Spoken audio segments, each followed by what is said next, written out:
first of all, for me, it's a privilege to be with you. As you can see, we are just in the middle, where the action is happening. So let me show you.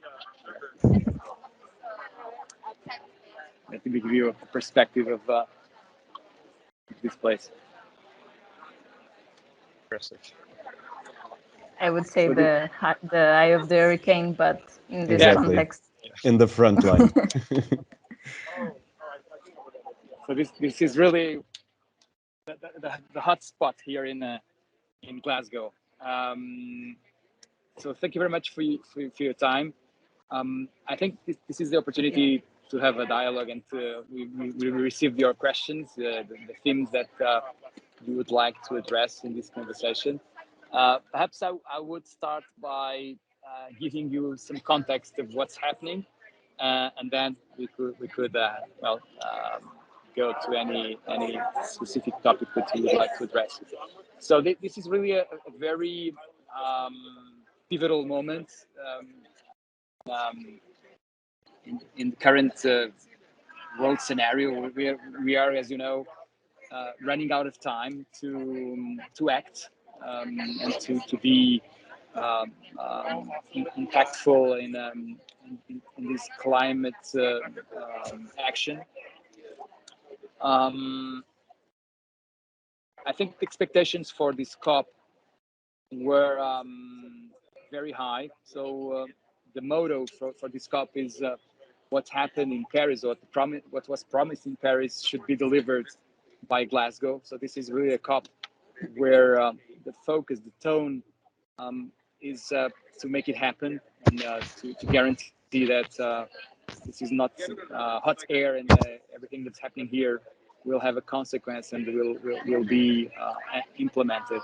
There is clearly a very strong coalition between, let's say, governments and public institutions and the private sector. So by coming here, I think our first intention is to showcase EDP's positioning, and to showcase where do we stand vis-a-vis all these challenges and all the agenda that is being talked about.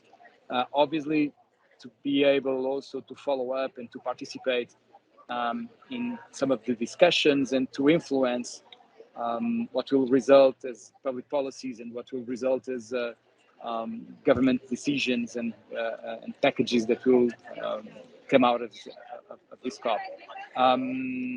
And by doing that, I think we'll be able also to anticipate changes, and to anticipate the impacts in our own business. So it's very important to be ahead of the pack, and to be aware of what's happening here, and what will be the impact of that in our business. Let's say the objective of this COP, I would say, was centered around a couple of very specific topics. So the first one is the ambition of 1.5 degrees Celsius. As you know, this was established by science as the limit beyond which the consequences for our planet would be very, very harsh. And so everyone is trying to be within those boundaries, below the 1.5 degrees threshold. And so we expect that the national declared contributions would live to be within these boundaries, below the 2 degrees Celsius, and if possible below the 1.5 threshold. So I think that's the first one. The second would be around coal. So this COP is definitely the COP that would declare coal as no longer part of the energy solutions for the future. And today there was a statement, a declaration made by the UK presidency, for which we are signatories, And that declaration basically has stated the importance of the phase out of coal and phasing out coal specifically for OECD countries before 2030 and for the rest of the countries before 2040. The other point, important one, is the finance. The finance that is needed to make all this transformation possible, and specifically finance that is allocated to vulnerable countries, to less developed countries. As you know, there was a commitment of more than 100, or there should be a commitment of more than 100 billion euros for those countries. And so we should come out of this COP with that commitment assured for the less developed countries. The other point I would say is Article 6, which addresses the carbon markets and carbon pricing. That Article 6 from the Paris Agreement has never been regulated. So what we expect from this COP is that Article 6 will be ruled, will be defined, and conditions will be set to make carbon markets come true, and to make them robust, and to make the standards of carbon markets recognized by the world, and to create conditions for companies and for economic agents to operate in those carbon markets. As you know, methane is one of the GHG emissions that is even more negative, more impactful for the environment than CO2. I've seen recently that it's 80 times worse than CO2 in terms of global warming and in terms of the impact in the environment. So solution for methane would be also an objective from the UK presidency, and what has already came out from COP is a pledge from the US and UK and some other countries to reduce methane emissions by 30%. What else? Let me see. EDP. So and our strategy is definitely linked directly to the sustainability agenda. I would say that we are, as we know, forward-looking company. We want to be ahead of the tech. We want to make sustainability part of our business, and our business is a sustainable business. We've pledged to become carbon neutral by 2030. We've pledged to be coal-free by 2025, to be with 100% of our portfolio focused on renewables by 2030. We've announced an investment of 24 billion reais till 2025. Part of that, I would say the major part of that in renewables, 19 billion euros invested in renewables in our renewable portfolio. Along with that, this is part of what we call stepping up our commitment in renewables. Along with that, we've also stated that we want to push the boundaries and to be what we've called ESG excellent. So we've devised a very comprehensive agenda for environment, for social, and for governance topics.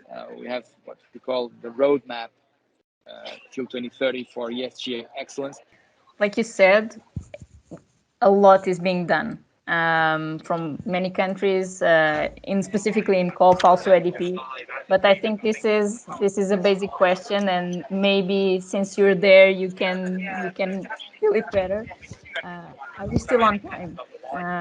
Is everything that's going to be done, are we still on time as a planet to take action and to meet those goals? I think so, Lígia. Otherwise, I think we wouldn't be here, and well, this wouldn't be happening today. I think we are. The window is closing at a fast pace. So I think we have to take action. That action has to be decisive, has to be determined. But I think we still have time to revert this climate emergency and to be back on track. What I'm going to say to you, well, this is very recent information. We got this afternoon talking with a specialist, someone which is very well informed about what's happening here. As you know, with the previous pledges that were communicated by the parties, by the countries that are part of the Paris Agreement, the previous pledges before COP, they would end up by the end of the century with a 2.1. I've seen references of distinct thresholds: 2.1 to 2.7 increase, temperature increase by 2020 by 2100 by the end of the century. Today, this afternoon, someone told me that with the current pledges, we would be heading to a 1.8 degrees increase by the end of the century. So below the 2 degrees threshold, still above the 1.5 threshold that we envision as the limit to have a balanced environment by the end of the century, but still below. So still below the 2 degrees threshold, but better than the 2.1 or 2.7 that we were expecting if nothing was decided in this COP. So we are accelerating timelines also, not just the sense of urgency. The sense of urgency is something that I'm getting from this COP. So everyone is aware that society is running out of time to make this happen, this transition, this transformation happen. So everyone is aware of that urgency, and we feel and we sense governments and the private sector together, trying to coalesce in common grounds to a solution for the climate. So Lígia, to be quite honest, I think we're running out of time. I think we are no longer in a climate crisis, but in a climate emergency. I think everyone is witnessing. We are, as we speak, we know that extreme weather events and the implications of global warming are getting every day more acute. But I think there is hope still that we can revert that and that we could get back to a certain level of normality, because 1.5 degrees temperature rise is obviously a negative result from our human activity in this century, but still it's perceived as the limit in which we would have a more or less balanced environment. Thanks. That was a very comprehensive response. I'll just ask another question. For us as a planet to achieve the goals set out in the Paris Accords, every country in the world has to play their own part. On Monday, for example, India sets 2070 as the year for them to achieve carbon neutrality. Exactly. And you already mentioned the importance of Article 6 in this year's COP. So how do you think we can achieve these mitigation goals when different countries have different timelines for achieving carbon neutrality? That's an excellent question as well.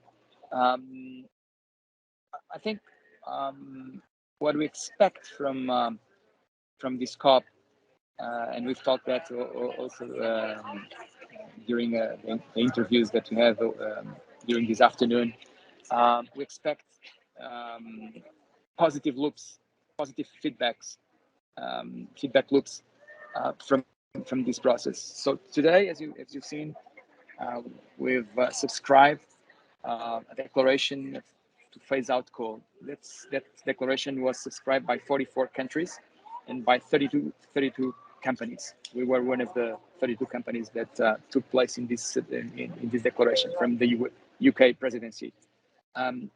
Obviously, expect other companies and other countries to join this commitment. So this is a starting point. Let's say this way. This is a starting point to this last mile of decarbonization from coal power generation.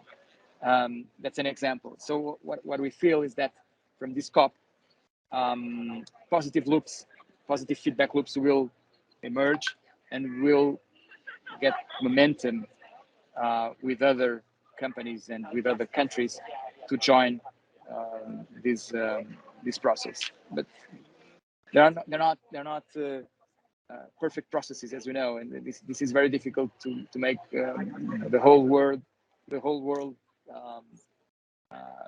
aligned with the same objectives. So this will be a bumpy road, I'm sure. And then this transition, the word transition seems a smooth word, but transition will be bumpy. Transition will be volatile. Transition, as we've seen with this energy crisis recently in Europe, with the gas prices and the CO2 credits skyrocketing. It will be like this. So the volatility will be the name of the game, and we will have to be prepared for a bumpy road ahead of. I guess we have to be hopeful. We have, and try to work and to bring other players and to bring other companies along with us. So as you know, we've recently formed with other companies a global alliance for sustainable energy. So we're part of that global alliance for sustainable energy. We've subscribed with another 86 companies in 2019. We've subscribed the business ambition 1.5 degrees, which is a commitment of 87 companies to adhere to science-based targets and to guarantee that our decarbonization targets are compatible with the 1.5 threshold. We are part of the Powering Fast Coal Alliance, which is also established in 2017 as an initiative that has gathered relevant players to phase out and to accelerate the phase out of coal. We've signed, as I've mentioned, this UK presidency declaration on coal phase out. So I think what recent experience shows is that it is possible to make in the private sector very comprehensive and structured and robust coalitions with other companies, and to push the boundaries and to make this transformation happen. Thank you, Miguel. We also know that the energy sector is going to have to play a major role in this mitigation of climate change. In one side with the electrification of consumption, and on the other side with the decarbonization of generation, of electricity generation.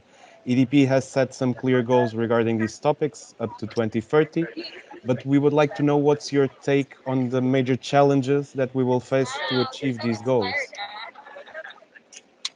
Well, first of all, I think these goals, they are ambitious. As you've seen, today's declaration on phasing out coal puts 2030 as a limit for OECD countries and 2040 for the rest of the countries. That's an example, of the ambition that is underpinned by our goals. We are pledging to be coal-free by 2025, so 5 years ahead of what's being recommended by COP26.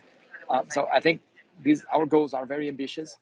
I think that we are totally committed, the board and Miguel Setas, the CEO of the company, is deeply committed, and sustainability is embedded really in our strategy, in our stance, in our positioning, and we are committed with this goal. So I feel what I feel today is that there is a backup, there is a strong support from the top management. We are, and 5 members of the board, and specifically, and I'd say the more important commitment is the CEO commitment naturally. But the 5 members of the board are strongly committed, and that cascades, I would say, to the whole company and to the whole governance and to the whole management of the company. And on top of that, our goals and the strategy is linked also to executive compensation. So there is a clear alignment between what's good for the agenda, the external agenda, with this multi-stakeholder perspective. So we're not only addressing shareholders' interests with our KPIs, we are addressing all the stakeholders that are around the company, and the executive compensation is aligned with all those stakeholders. Generational dialogues between the board and you, it's very important, because otherwise, all the team that you see is here at COP, we won't have your views and or your concerns, your perspectives. So it's very important, and we are participating in a whole set of conferences and meetings, bilateral and conferences, and also interviews with the media. So it's very important to have your views and your concerns, because you are the next generation that will have to manage the company and to make many of these commitments happen, because these commitments are decades. They will persist for decades. It's you that will have to deliver after the current generation. Yes, Of course, that we will are need to keep the momentum, and we will also be the ones that will be more affected by Exactly. any Of climate course. change impacts Also, if we do not act. So of course, that's the point. That's the point.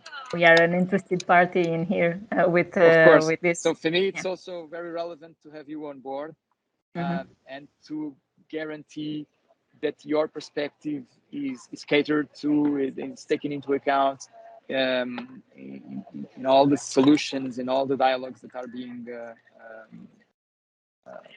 taken here at COP. So for me, this is really an important moment. It's not a. I'm not bounded by time, and I would like to give you the time that is necessary for your perspectives to be shared. Yeah, thank you very much for that.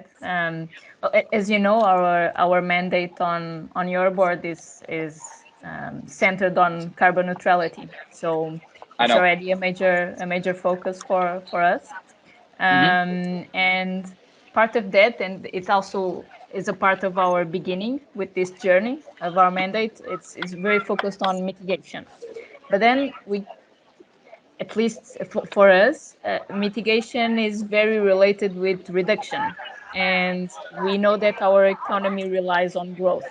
So how do we balance this? How do we balance reduction of emissions, reduction of usage, reduction of waste, with the continuous need to grow? And how does that impact jobs and the businesses?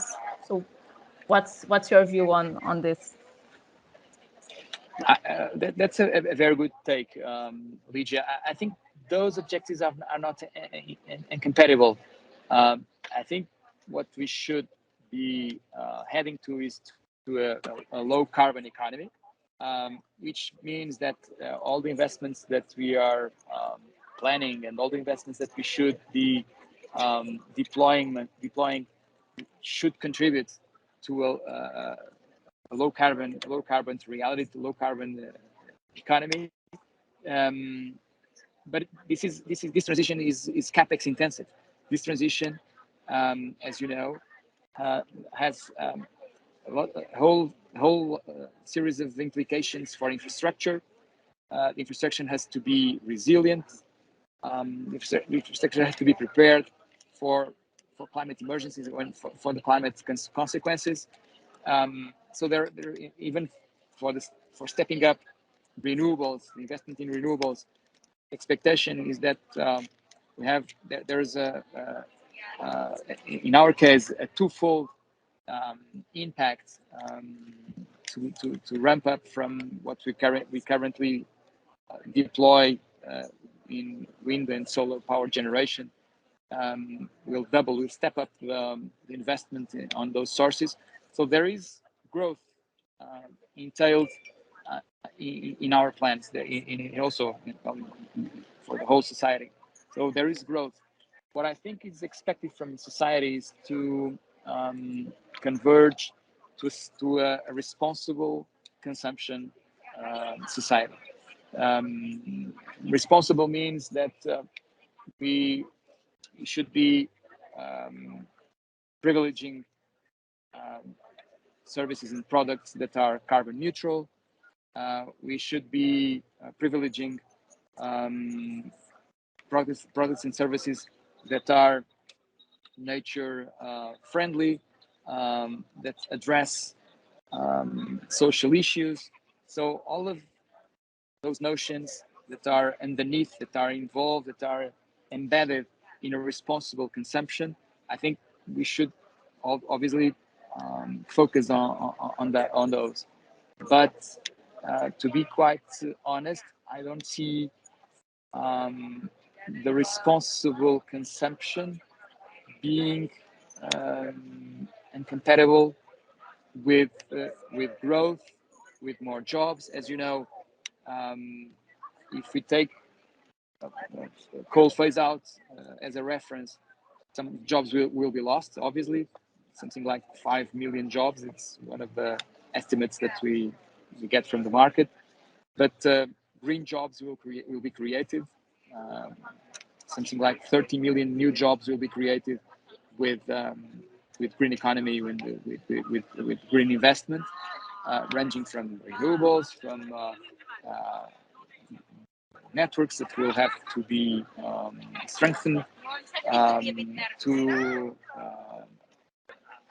client solutions, to new technologies like hydrogen, green hydrogen, to storage, to electric vehicles. So there is a whole new set of concepts and business opportunities that will drive growth, that will create new jobs, and that will, as you know, will be beneficial for economy. Well, you focus on something that will be part of the solution. So the electrification of the transport system, and EDP is this is something that EDP is already doing. So being there, is there already something new, some new numbers or some new goals or some new way of doing this? Or are we pushing on the traditional path that we are, young but traditional path that we already set for the electrification of the vehicle fleet? That's a very good point, Lígia. And to be quite honest, we'll have an opportunity to debate that next week. So I'll be back next week to Glasgow, and there is specifically a panel in which we are going to participate that's focused in electric mobility in the market in transportation segment. I think this is really one of those segments where reality seems to be more inertial than what's really happening at the moment. As I'm sure you've been following, all the OEMs, all the big companies, the big car companies, they are also interpreting what's happening in the globe, and they are all of them. They are pledging to be all electric in the years to come. So we see the BMWs, Volkswagen, all the German companies. There's also the Japanese companies. All of them, they are claiming to be all electric by 2030, 2050. Some of them, and that's happening as we speak. So this is really the problem of the chicken and the egg, and the egg. What comes first? Without demand, public and private charging will not take off. But without public and private charging, demand will be conditioned, will be refrained. But I think what would have to come out from the COP is with very clear public policies, signals being communicated to the market, market incentives that will help this inertia to be broken. And I'm sure that will accelerate the transition in this decade. And this will be a huge market for electrification, as well as for new technologies like the hydrogen, green hydrogen, which in some sectors, the so-called hard-to-abate sectors, will be also for long-haul transportations, for instance, will be very, very important. With new technologies as hydrogen will definitely be part of the solution.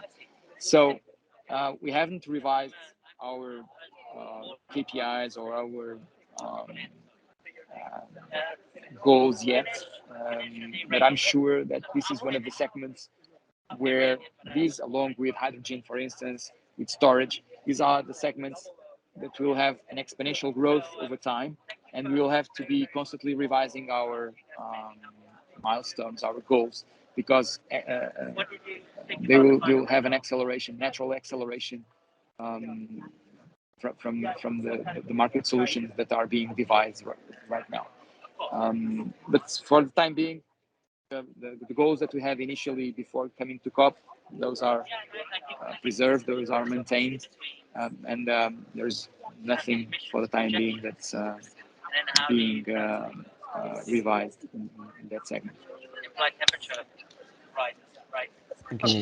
Thank you. It's everything has been very interesting, and now you touched the point that for me personally it's very interesting. That is hydrogen, and specifically green hydrogen.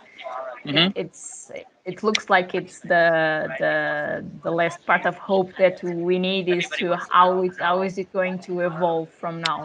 So without hydrogen, many of the solutions that we are now thinking about and many of the goals, they might not be possible. So from the beginning of COP, how is hydrogen being addressed? I think we all are aware that there is no silver bullet for this equation, for the climate emergency equation. We have to basically count on every solution that is at hand. So renewables are part of the equation, obviously. And when we talk about renewables, all of the renewables included, offshore wind, onshore, solar, biomass perhaps will be very relevant for some countries, Brazil included. Investments in grids, in networks will be seminal, will be very relevant to guarantee that renewables will have the right infrastructure to be connected to.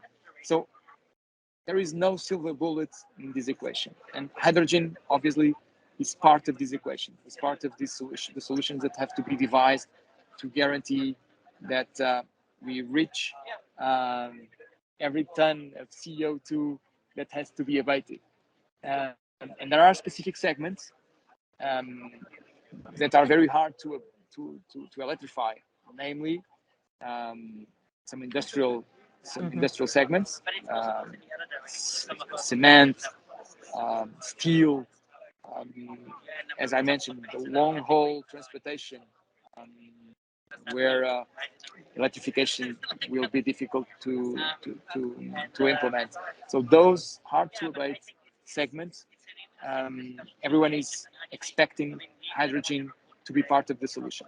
And what we are expecting is that over time, with critical mass and with the learning curve that we are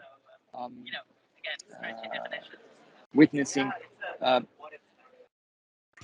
unitary costs will get down.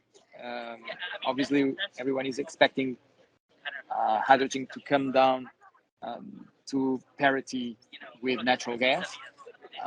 The price of electrolyzers will come down, and that those economies of scale and the learning curve will allow the transition to occur and solutions to be competitive vis-a-vis the current alternatives, specifically for green hydrogen compared with other solutions, as you know, with gray or with blue hydrogen, which are in many parts of the value chain today are still more competitive than with green hydrogen. Go ahead. Also, grabbing on that, companies like EDP have this decision to make to let go some of the traditional value streams of the company, and even make some early bets in topics like hydrogen, electric mobility, as we have done in the past with wind and with solar. How hard is it for a company like us also to explain this storyline to our shareholders, since we are a stock marketed company, and we also have to have that in consideration? Is the market accepting this well? Is it hard to showcase that this is the correct strategic bet?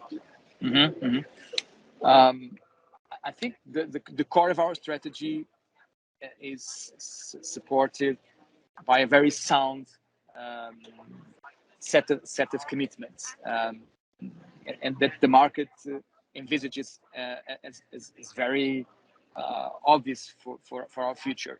So when we claim that we want to be 100% with our portfolio 100% concentrated in renewable energies, when we claim that we want to be carbon neutral by 2030, or that we want to be coal free by 2025, all of those pledges, they are very, I'd say, very natural for the market. They are very expected from a utility company like ours. And so I think the market and the analysts and the financial agents, they see this strategy as a winning strategy. On top of that, we have to be constantly challenging our assumptions and constantly challenging our strategy, and to be with a range of optionality in different sectors, in different technologies. Hydrogen is one of them, storage is another one, electric vehicles or electric mobility is another one. So those businesses are not yet the core or the bulk of our value creation. So they are marginal, they are residual for the time being. They are not yet what I would say the cornerstone of our strategy, but they might be options for the next decade and to become the most relevant business areas or the business opportunities of our portfolio. So, and we have to be present on those new growth avenues. Otherwise, we may lose ground and we may be overcome by our competitors in very relevant areas like the ones I've mentioned. So hydrogen is one of those bets. Hydrogen is one of those long-term opportunities. We have set up, as you know, a specific business unit for hydrogen inside EDP. It reports directly to the CEO of the company, which is a clear signal to the market that this is a hot topic and it's a burning platform for our strategy. And I think the market understands those bets as relevant optionality for the future that has to be built upon a low carbon economy. Some of those bets perhaps will not be successful. I think that's not the case of hydrogen, but some of the bets that the sector is making today, they might unfold in a different way from the one that is perceived and is expected today. But we have to be on those. Along with that, there is a strategy that is being developed by our innovation team. As you know, there is a project now that is being developed by Ana Paula Marques and António Coutinho's team from EDP Inovação. I think the name is Impact, the name of the project. And basically, we are devising a new strategy for innovation in EDP. And that strategy, today, what we are discussing is that EDP has to position itself as a fast adopter of new technologies. So EDP is a relatively small company when it's compared with huge companies around the world. We don't have scale to be front runners in new technologies. We have to assume that our competitive stance will never allow us to compete against the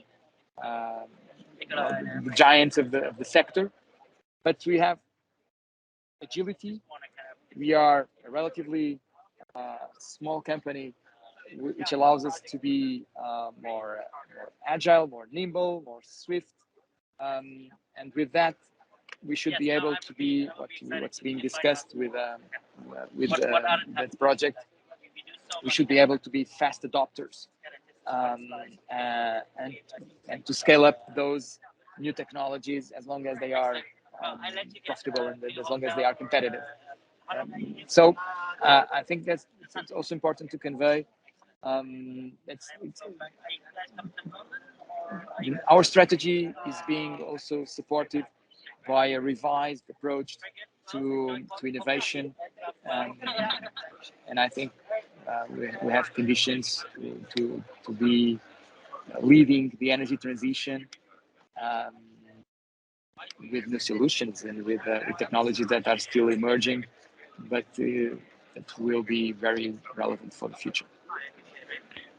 No, Miguel, these are very important discussions, uncomfortable discussions that need to be had between companies and countries, and even within ourselves as individuals, because well, the planet is ours.